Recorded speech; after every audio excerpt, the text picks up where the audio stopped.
Praktisi pariwisata Sumbar M. Zuhrizul berharap proses pembebasan lahan untuk pembangunan jalan tol Padang Pekanbaru, yang sudah di groundbreaking Presiden Jokowi pada tanggal 9 Februari tahun 2018 lalu, cepat selesai.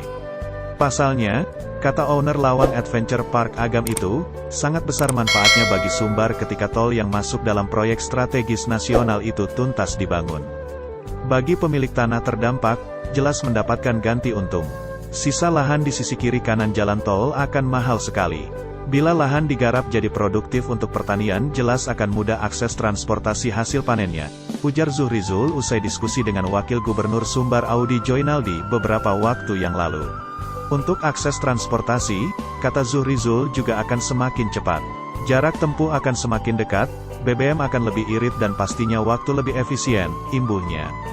Bagi sektor pariwisata, kata owner Ikar Satur itu, juga sangat besar manfaatnya. Wisatawan dari luar daerah akan lebih banyak liburan akhir pekan ke Sumbar.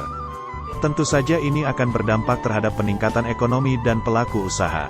Efek positif lainnya, otomatis peluang kerja makin banyak terbuka untuk anak kemenakan dan pengangguran akan berkurang, jelasnya.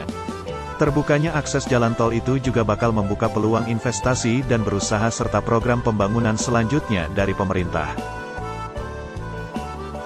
Sumbar akan dapatkan lagi pembangunan selanjutnya.